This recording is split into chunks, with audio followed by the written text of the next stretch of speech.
Une faute commise et sanctionnée par M. Burns, alors que Martens était en position d'ailier gauche, démarqué. L'arbitre avait tout de même sifflé juste avant, c'est un coup franc. Vous le voyez, le mur français, tous les joueurs français sont pratiquement en défense.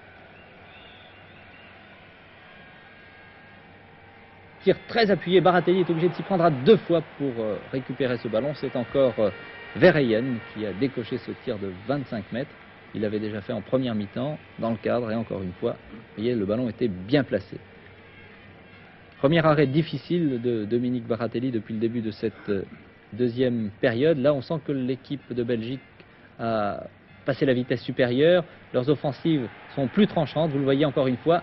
Et intervention de Baratelli et de Marius Trésor.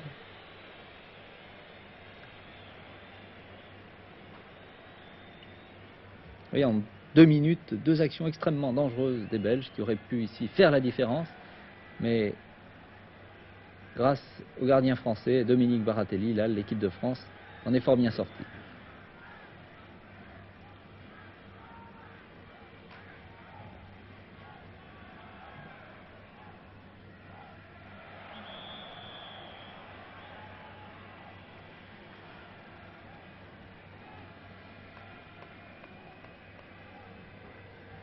Verheyen, encore lui. Interception de Lacombe. Lacombe qui a été très discret en première mi-temps. Il manquait peut-être à Bernard Lacombe la compagnie de son camarade Serge Chiesa.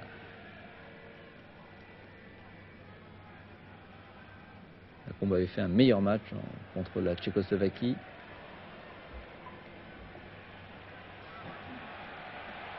Mais là, il avait tout de même beaucoup de mal avec Broos, qu'il suivait de très près. Vous voyez encore une offensive belge. Là, incontestablement, Van Niems, Tegelsou. Ou la faute que vous avez vue d'Henri Michel, qui n'est pas sanctionnée à la limite. Vraiment, M. Burns aurait très bien pu siffler un penalty pour cette faute sur Lambert, mais il a laissé jouer. M. Burns était bien placé d'ailleurs, à 5 mètres environ au début de Baratelli. Enfin, c'était, vous l'avez vu, en 3 minutes, en 4 minutes, 3 occasions pour les Belges d'aggraver la marque. Pour l'instant, toujours égalité entre les deux équipes, un but partout, mais 3 actions extrêmement dangereuses pour les Diables Blancs. Belle intervention d'Adams.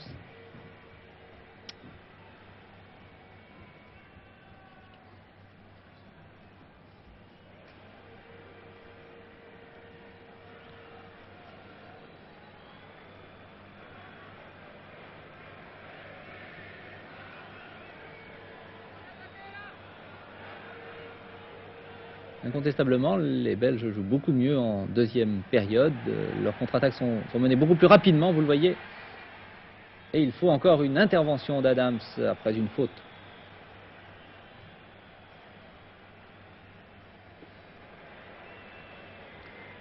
D'un joueur belge qui s'excuse d'ailleurs auprès de l'arbitre et après avoir fait un signe à Jean-Pierre Adams. L'arbitre accorde tout de même un coup franc.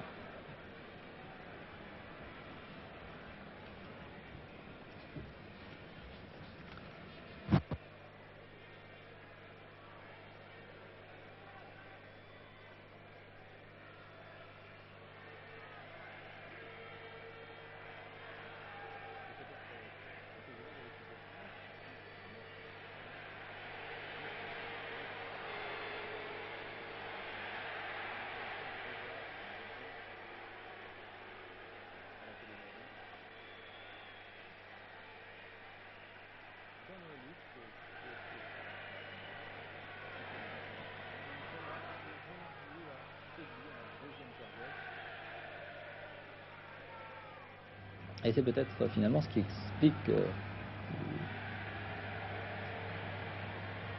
la baisse enregistrée par l'équipe de France en deuxième mi-temps.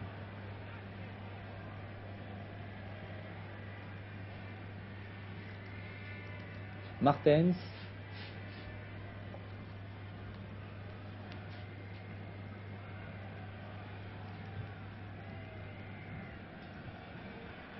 Arrière très offensif, comme vous le voyez. Bonne technique également.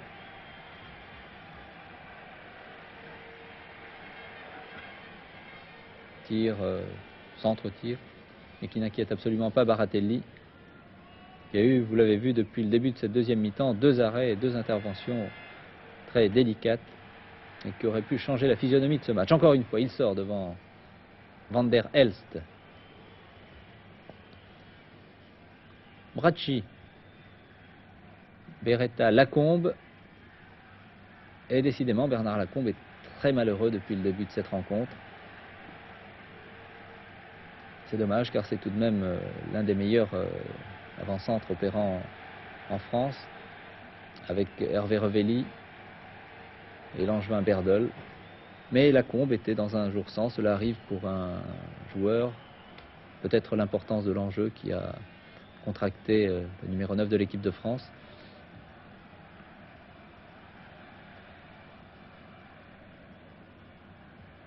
Tête de Guillou pour Henri Michel.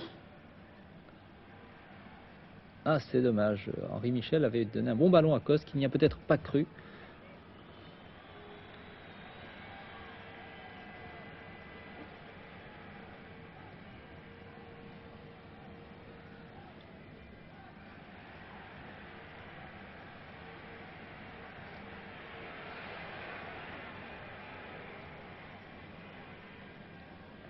Jodard qui se bat avec beaucoup de courage.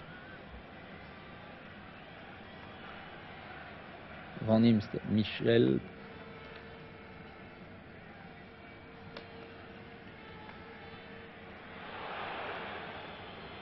Encore une faute de Trésor. Dangereuse pour les Français. Faute de Trésor sur le numéro 3, Martens, qui se relève. Et c'est Van Imst qui est chargé bien sûr de tirer ses coups francs.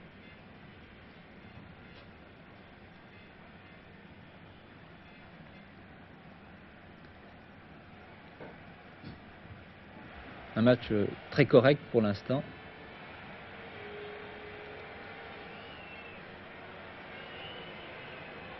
Alors que l'on pouvait craindre quelques accrochages, d'une part par l'importance de l'enjeu, d'autre part sur un terrain tout de même difficile et glissant. Regardez comme Van Imst tire son coup franc. De l'extérieur du pied droit.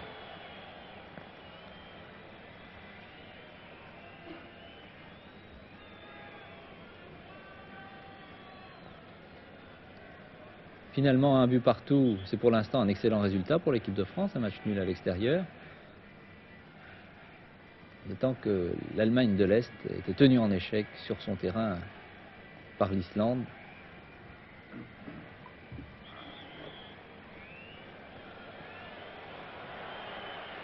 Nous en sommes à la 11e minute de la deuxième période.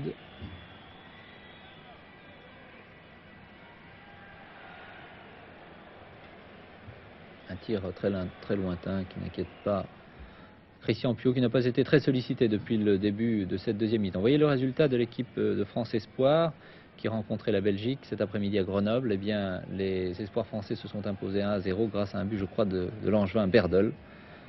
L'équipe entraînée par Henri Guérin a donc remporté ce match et dominé son homologue belge.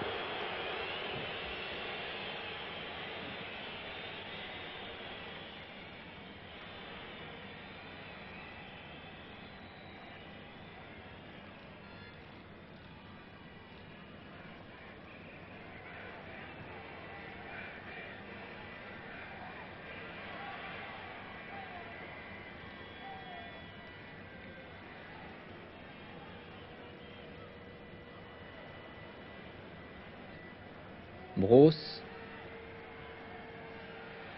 Lambert,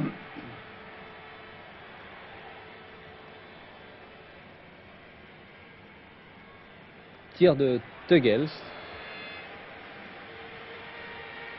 l'ailier gauche de l'équipe de Belgique.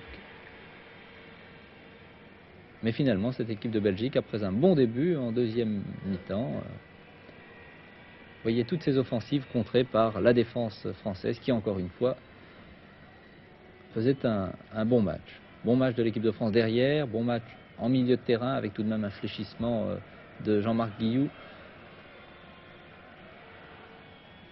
qui avait tout de même beaucoup travaillé en première période. Bernard Lacombe qui se bat, mais qui n'a pas beaucoup de ballons. Talonnade manquée, mais finalement faute d'Adams. Oui, incontestablement, et l'arbitre donne très justement un avertissement au numéro 4 de l'équipe de France.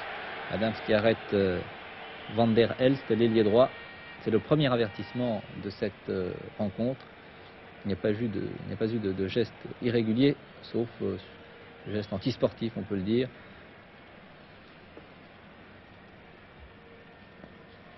Mais dans un match de cette importance, on utilise quelquefois des procédés qui déplaisent, vous l'avez vu, aux arbitres, en tout cas aux spectateurs, aux supporters belges. Tout de suite après, c'est la faute sur Teugels, faute de Jodard et Trésor. L'arbitre n'a pas hésité une seconde, il indique immédiatement le point de pénalty. Les Français ont un petit peu protesté contre cette décision, mais il semble tout de même que cette faute et que ce pénalty soit justifié. Malgré les protestations de Lacombe, de Hugues, de Bracci, d'Adams, alors que Baratelli essaie déjà de se concentrer pour le pénalty que va tirer. C'est finalement Teugels qui se décide. Habituellement, Teugels tire les pénaltys en force. Il possède une très bonne frappe de balle, l'ailier gauche de cette équipe de Belgique, qui opère à Racing White de Molenbeek. Et là, il a voulu placer son ballon. Il a voulu placer le ballon à droite de Baratelli, qui s'est fort bien détendu. Il n'a pas été pris à contre-pied. Vraiment un très très bel arrêt du gardien de l'équipe de France. Et c'était donc le tournant du match. L'équipe de Belgique avait la possibilité de faire la décision, de prendre le large, de mener 2-1. Et bien, grâce encore une fois à Baratelli, qui était déjà intervenu à 2 reprises au début de la deuxième mi-temps, eh bien l'équipe de France s'en sortait fort bien.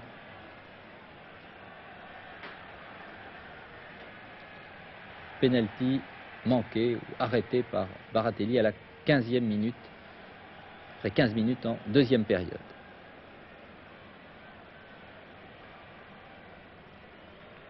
Car tout de même la pression belge était plus évidente, les offensives plus dangereuses, par Teugels qui a fait une meilleure deuxième mi-temps, par Lambert qui essayait de se démarquer un peu plus souvent, Van Moer également. Vous voyez, les Belges jouent beaucoup mieux.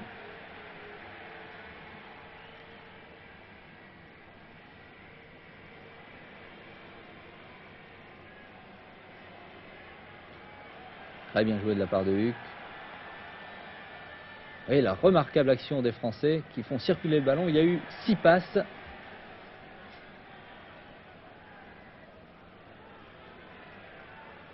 Guillou qui évite un adversaire, un deuxième, mais finalement c'est Lacombe qui récupère.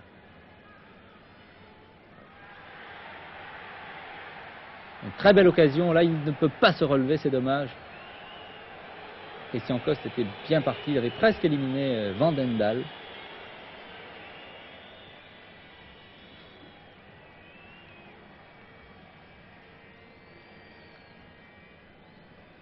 Et c'est encore Jean-Noël Huck qui, décidément, on s'en aperçoit d'ailleurs davantage en revoyant ces images, a récupéré beaucoup de ballons en milieu de terrain avec Henri Michel.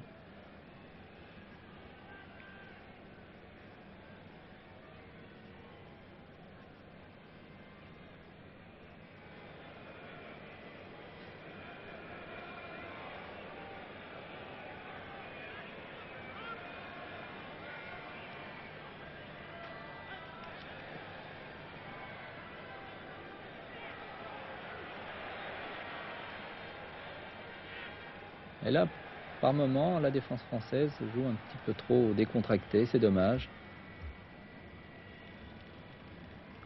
Elle avait bien résisté en première mi-temps. Baratelli avait su arrêter ce penalty déterminant au bout de 15 minutes de jeu. Jean-Noël Huck récupérait toujours autant de ballons.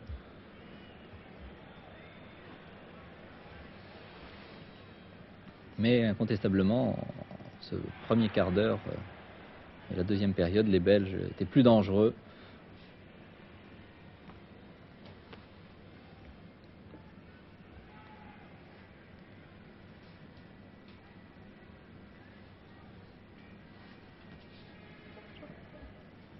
Pour Georges Beretta, eh bien, il disputait son premier match contre l'équipe de Belgique.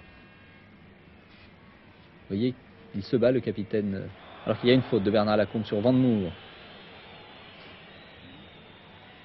Mais Beretta était peut-être fatigué après les matchs de championnat et surtout les rencontres de Coupe d'Europe disputées par Saint-Étienne. Il avait été très brillant à Saint-Étienne contre Lisbonne. Il avait permis à son équipe de se qualifier. Mais hier soir, ce n'était pas du grand Beretta. Martens, décidément très bon dans les offensives et les contre-attaques.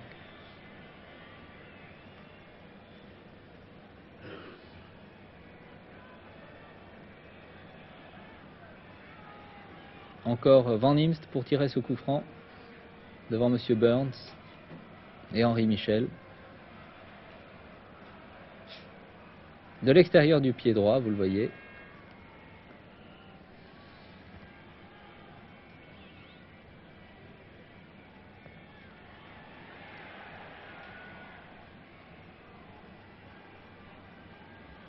Les contre-attaques, les offensives françaises sont tout de même moins nombreuses en deuxième mi-temps. L'organisation au début est peut-être bonne en milieu de terrain, mais que ce soit Lacombe ou Coste, eh bien, leurs occasions sont très très rares.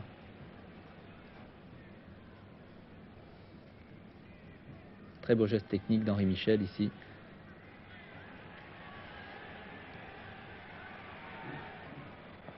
Et Piot récupère tout de même quelques ballons. Il est en tout cas moins sollicité que Dominique Baratelli en cette deuxième mi-temps.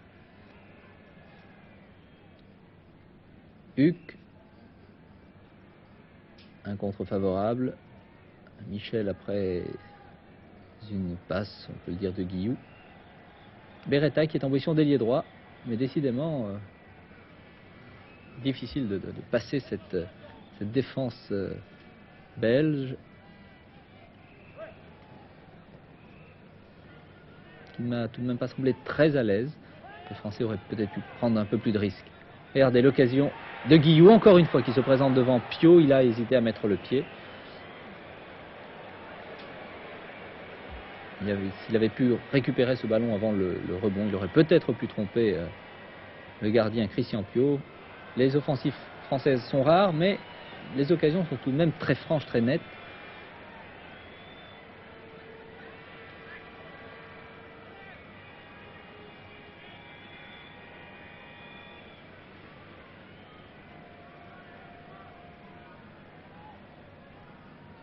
Bien joué de la part de Jean-Noël Huck qui perd tout de même ce ballon, alors que l'offensive française était bien amenée.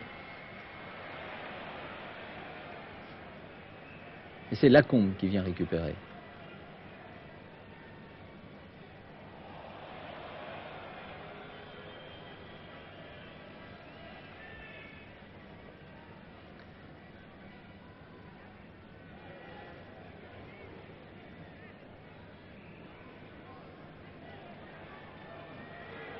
Huck qui veut changer complètement d'aile en servant Beretta.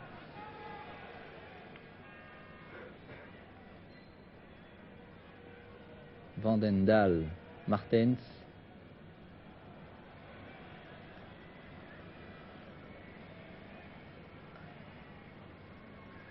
Adams Trésor, Adams.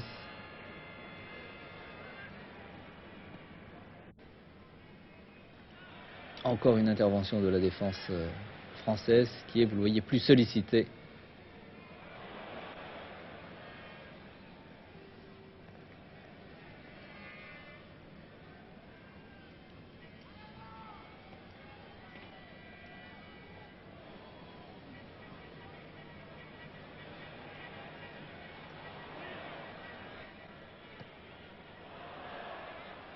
Bracci qui avait été fort bon finalement dans la relance et qui en fin de match va un petit peu faiblir. Il va manquer quelques contrôles.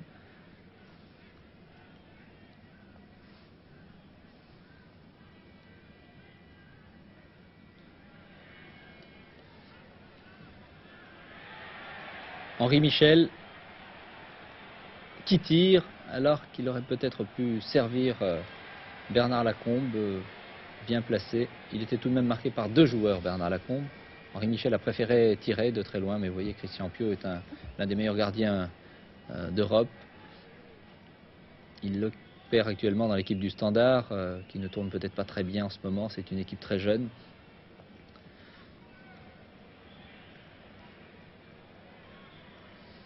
Michel, Huck.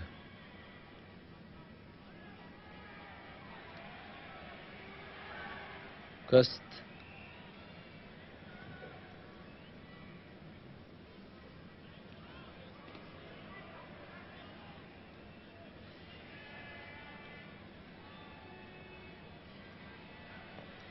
Martens, mais il y a Adams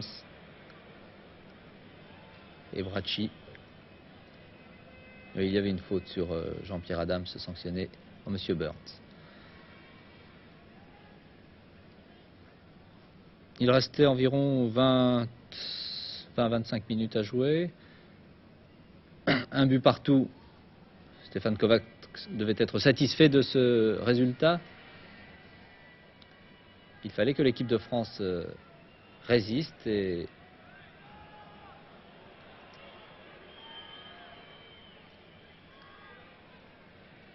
Martens,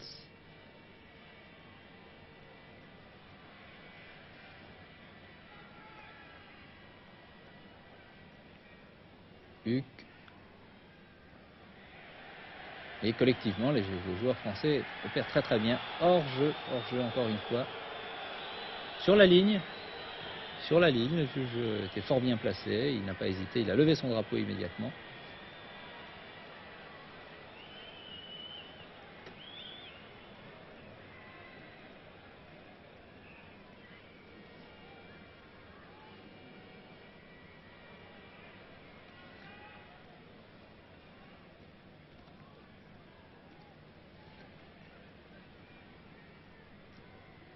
L'équipe de Belgique qui a tout de même été surpris, surtout en première mi-temps, par cette équipe de France qui a joué avec beaucoup d'aisance.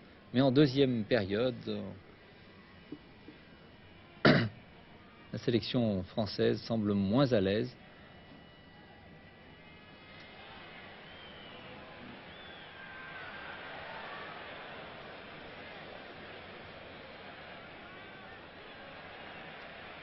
Et ce sont les Belges qui continuent de dominer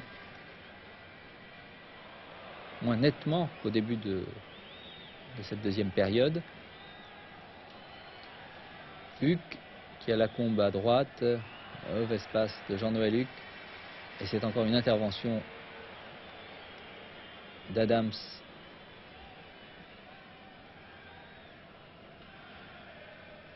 Qui a permis à l'équipe de France de se dégager, de mener cette contre-attaque. Beretta. Lacombe. Regardez Lacombe, un remarquable crochet, un deuxième, et bien placé. Extraordinaire ce que fait Bernard Lacombe, il tente de lever, il a vu le gardien Piot s'avancer, mais je vous le rappelle, le terrain est glissant, le ballon est glissant, donc la frappe de balle a peut-être été moins puissante que ne l'espérait Bernard Lacombe, et finalement Piot a pu, grâce à un réflexe, détourner ce ballon. C'était également l'un des tournants de ce match. L'équipe de France aurait pu, elle aussi, faire la différence et mener 2-1.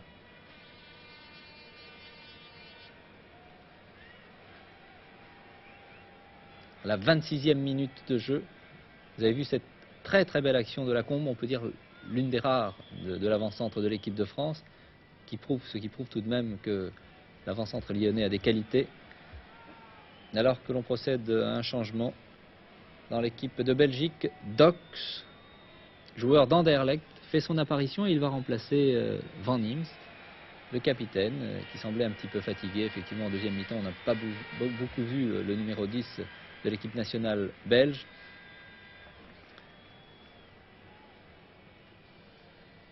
Premier changement alors que les Français et Stéphane Kovacs conservent ces 11 joueurs qui pour l'instant résistent, à l'image de Dominique Baratelli qui a sauvé plusieurs reprises des situations délicates pour l'équipe de France.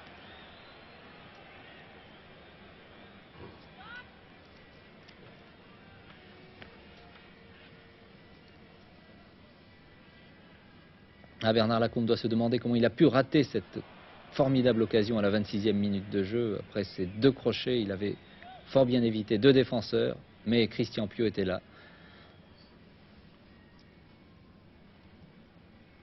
Cela aurait peut-être pu mettre en confiance encore davantage les joueurs français.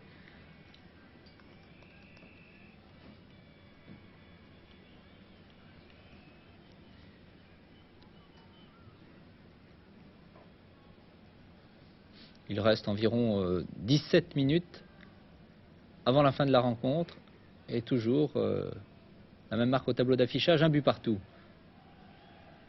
C'est Van Moer qui est maintenant le capitaine de l'équipe de Belgique après la sortie de Van Imst.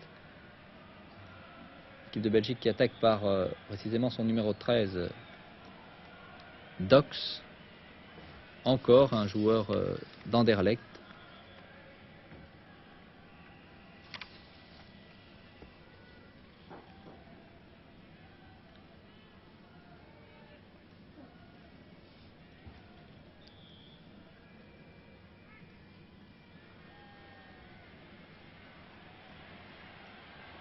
On tarde un petit peu à dégager dans l'équipe de France.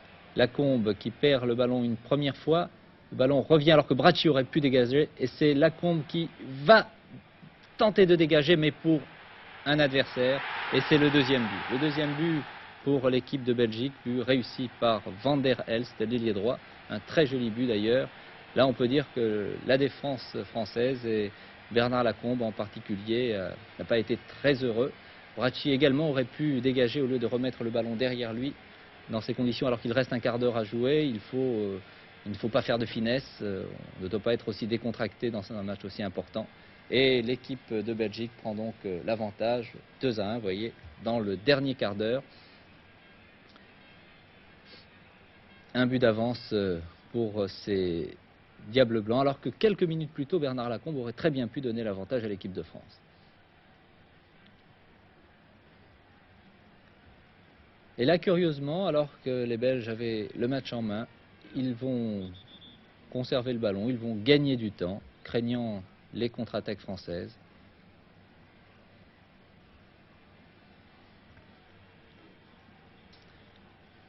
Il faut dire que les dimensions du stade du Heysel sont les plus grandes pour un terrain de football. Je pense que les joueurs sur un terrain gras devaient être tout de même très éprouvés en fin de match.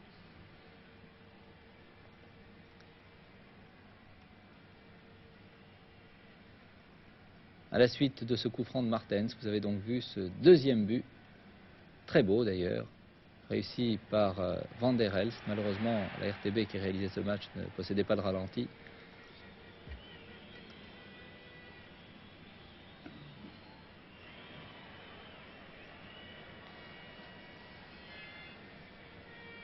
Et c'est dommage également pour Dominique Baratelli qui avait arrêté un penalty à la 14e minute de jeu, de concéder un but dans ces conditions après une erreur collective de la défense française. Encore une occasion pour les Belges si le ballon était passé, mais il y avait heureusement Trésor.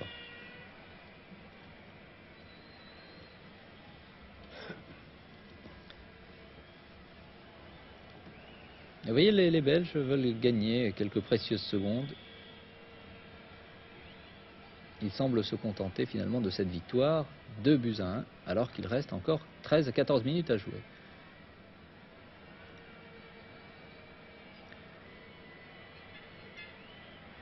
En cas d'égalité dans ce groupe 7, c'est le goal average qui départage les 2 pays. Il est donc important de marquer un maximum de buts à domicile.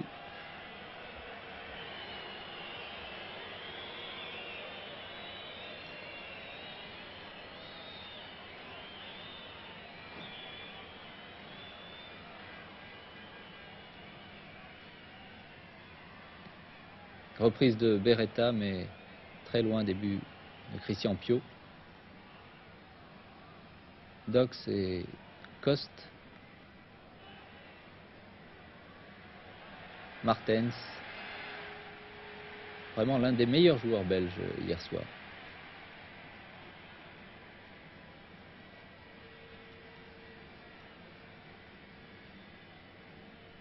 Teugel se semble également en bonne forme, mais